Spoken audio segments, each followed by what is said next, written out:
Students, इस lecture में हम बफर सॉल्यूशन के बारे में डिस्कस करते हैं और ये टॉपिक एग्ज़ाम के हवाले से और इस चैप्टर में से सबसे जो इम्पोर्टेंट जो टॉपिक है एग्ज़ाम के पॉइंट ऑफ व्यू से ये टॉपिक बहुत इम्पोर्टेंट है, तो इसलिए इस टॉपिक को हम अच्छी तरह अंडरस्टैंड करते हैं।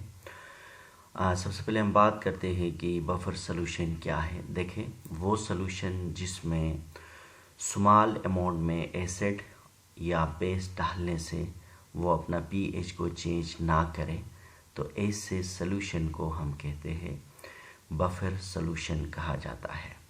जैसे कि लिखा गया कि a solution that can not change its pH by the addition of a small amount of acid or base is called buffer solution। क्योंकि बफर सॉल्यूशन के अंदर जो होती है ये कैपेसिटी होती है कि जिसके अंदर एसिड और बेस डालने से वो अपना पीएच को बरकरार रखता है।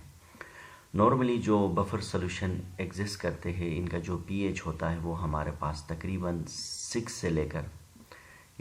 से लेकर हमारे पास 8 पीएच के रेंज में बफर सॉल्यूशन पाए जाते हैं।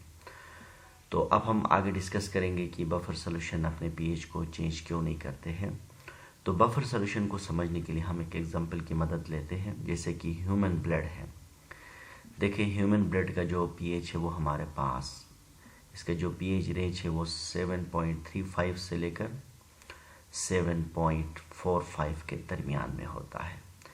तो इसलिए देखिए, अल्लाह ने हमारे अंदर एक ऐसा, अगर हमारे बफर जो ब्लड है अगर ये बफर सॉल्यूशन नहीं होता तो या तो हो एसिडिक बन जाता या बेसिक बन जाता।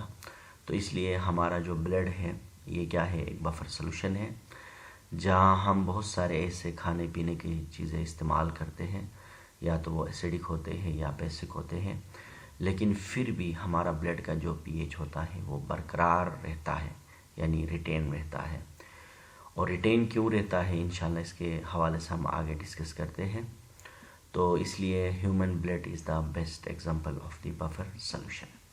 अब हम बात करते हैं कि टाइप्स ऑफ बफर सॉल्यूशन क्या है। बेसिकली बफर सॉल्यूशन के 2 टाइप्स होते हैं, जिसमें से एक का नाम है एसिडिक बफर सॉल्यूशन और दूसरे का नाम है हमारे पास बेसिक बफर सॉल्यूशन। तो सबसे पहले हम बात करते हैं कि एसिडिक बफर सॉल्यूशन क्या है। देखिए, जब हम एक ये एसिडिक बफर सॉल्यूशन बेसिकली एक मिक्सचर होता है। अच्छा, ये किस चीज़ का मिक्सचर है? सिंपली हम क्या करते हैं, एक वीक एसिड लेते हैं और उसी एसिड का ही एक स्ट्रांग बेस के साथ उसका स्ट्रांग बेसिक साल्ट हम बना लेते हैं। तो नतीजे के तौर पर हमारे पास एक एसिडिक बफर सॉल्यूशन की फॉर्मेशन होता है। जैसे कि मैंने लिखा कि a mixture of a weak acid and it's salt, इसी का ही साल्ट हो लेकिन किससे बना हो, with the strong base is called the acidic buffer solution. Normally जो एसिडिक बफर सॉल्यूशन होता है इसका जो पीएच होता है वो हमेशा 7 से कम होता है। अब हम इसको मज़ीद अंडरस्टैंड करते हैं कि एसिडिक बफर सॉल्यूशन कैसे बन सकता है। देखिए, एसिडिक एसिड है, हम जानते हैं कि एसिडिक एसिड एक वीक एसिड है और इसी के साथ देखिए इसका नाम एसिडिक एसिड है और दूसरा हमारे पास क्या है, यानी सोडियम एसीटेट है। अब ये जो एसिडिक एसिड ही का ही है, लेकिन इसमें जो साल्ट बना है ये बेसिकली हमारे पास सोडियम हाइड्रोक्साइड के ज़रिए से हमने बनाया है। यानी एसिडिक एसिड में जो एसीटेट आयन है जो कि CH3COO- के साथ जो सोडियम आया है ये बेसिकली हमारे पास स्ट्रॉन्ग बेस से आया है। तो इसलिए कहा जाता है कि यानी it's salt with the strong base, यानी उसका जो साल्ट बनेगा वो स्ट्रॉन्ग बेस से बनेगा।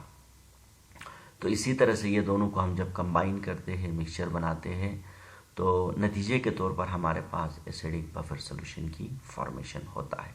इसी तरह से देखिए, ये हमारे पास एसिडिक एसिड वीक एसिड है और इसी का ही क्या है, एक स्ट्रॉन्ग बेस उसका साल्ट बनाया गया है जिसका नाम है सोडियम एसीटेट।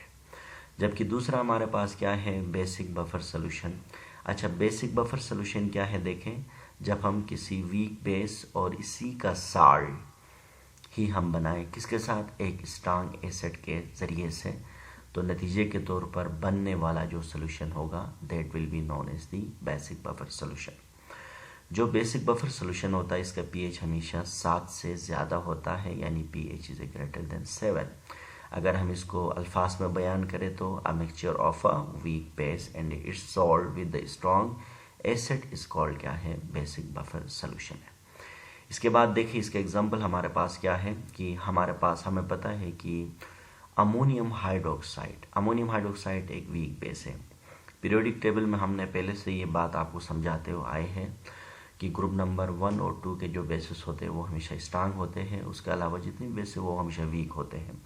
इसी तरह से अमोनियम हाइड्रोक्साइड एक वीक बेस है और इसी अमोनियम हाइड्रोक्साइड का हमने एक साल्ट बनाया और साल्ट के अंदर जो क्लोराइड हासिल किया हमने एक स्ट्रांग एसिड से हासिल किया जिसका नाम है HCl है।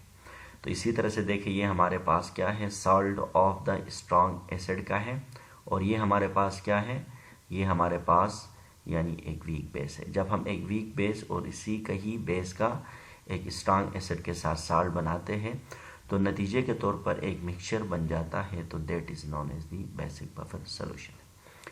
इसके बाद दूसरा टर्म है, इसको भी हम अंडरस्टैंड करते हैं कि बफर एक्शन।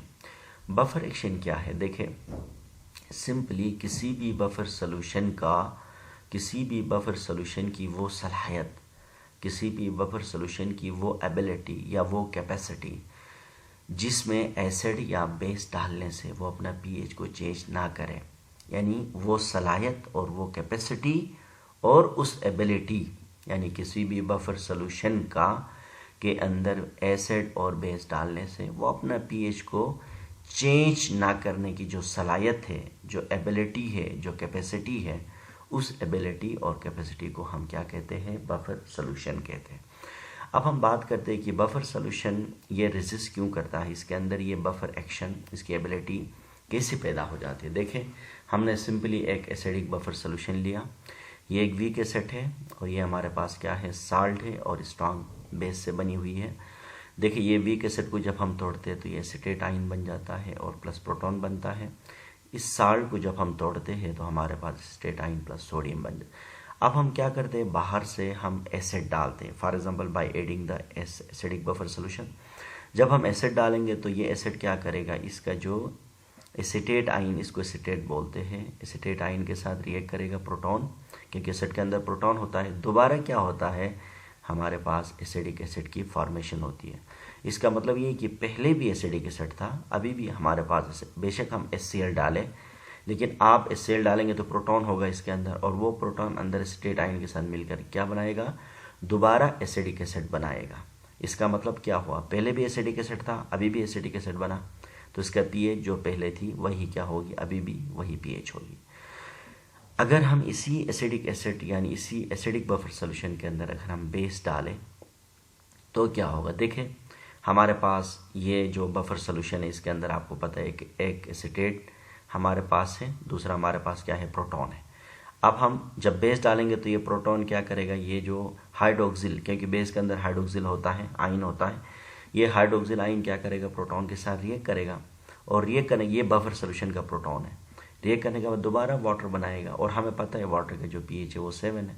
जिस तरह मैंने बोला कि बफर सोल्यूशन का जो पीएच रेंज होता है वो हमेशा 6 से 8 के दरमियान होता है, तो दोबारा यानी अपने रेंज में ही क्या होता है, यानी सोल्यूशन बनता है। तो इसी तरह से बफर सोल्यूशन वो एसिडिक हो या बेसिक हो, जिसके अंदर एसिड डालने से बेस डालने से यानी उसका पीएच में फ़र्क नहीं आता है।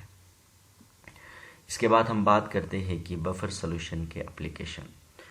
अच्छा, पहला एप्लीकेशन ये है कि ये हमेशा रेजिस्ट करता है अपना पीएच, यानी जब इसमें हम स्मॉल अमाउंट ऑफ एसिड या हम बेस डालते हैं तो ये अपना पीएच को चेंज नहीं करता है। ये है इसका सबसे बड़ी यानी इम्पोर्टेंस, यानी एक यूज़ या एप्लीकेशन कहें या इसका हम इम्पोर्टेंस कहें। तो पहला इम्पोर्टेंस ये है कि जब बफर सोल्यूशन में एसिड और बेस डाला जाता है तो वो अपना पीएच को रेजिस्ट करता है यानी मेंटेन रखता है। दूसरा ये है कि इसको यूज़ किया जाता है क्रॉप प्रोडक्शन में, क्योंकि क्रॉप प्रोडक्शन के अंदर हम बफर सोल्यूशन बनाते हैं और जैसे में सॉइल में हम बफर सोल्यूशन इस्तेमाल करते हैं तो वो सॉइल बफर बन जाता है और जिसकी वजह से हमारा क्रॉप की या लाइक व्हीट, मैस, राइस, इनकी फसल क्या होती है, बहुत ही अच्छी बन जाती है, क्योंकि वो एसिडिक भी नहीं होती है, बेसिक भी नहीं, इसलिए बफर सोल्यूशन यानी प्रोडक्शन ऑफ क्रॉप के अंदर भी क्या होता है, बहुत ज़्यादा यानी इस्तेमाल होता है बहुत ज़्यादा फ़ायदेमंद होता है। इसके बाद बफर सोल्यूशन को डिफरेंट इंडस्ट्री में इस्तेमाल किया जाता है, लाइक फार्मास्यूटिकल इंडस्ट्री। मेडिसिन के अंदर जो सॉल्वेंट यूज़ होता है हमेशा मेडिसिन बफर सोल्यूशन में ही बनाया जाता है, क्योंकि बफर सोल्यूशन के अंदर मेडिसिन बनाते हैं तो वो मेडिसिन यानी एकदम से वो अपना पीएच को चेंज नहीं करता है। अगर मेडिसिन को किसी हम एसिडिक मीडियम में बनाएं या बेसिक में बनाएंगे तो वो एकदम से क्या करेगा, अपना पीएच चेंज करेगा, तो डेफिनेटली इसकी जो एफिकेसी होगी वो यानी बरकरार नहीं रहेगी और वो एकदम से यानी इसकी कंसंट्रेशन चेंज हो जाएगी। तो इसलिए तमाम के तमाम जो मेडिसिन होते हैं वो हम बफर सोल्यूशन के अंदर ही बना लेते हैं। इसके बाद बफर सोल्यूशन इंडस्ट्री में लेदर इंडस्ट्री के अंदर जो रंगसाजी करते हैं, जो है ना हम कलर्स करते हैं और बहुत सारे कपड़ों में, तो इनके अंदर जो कलर्स होते हैं इसके अंदर सॉल्वेंट हमेशा बफर सोल्यूशन का इस्तेमाल किया जाता है, और जिसकी वजह से वो रंग जो होता है जो कपड़े में पिलाई जाती है धागे में, तो वो अपना पीएच को आसानी से चेंज नहीं करते।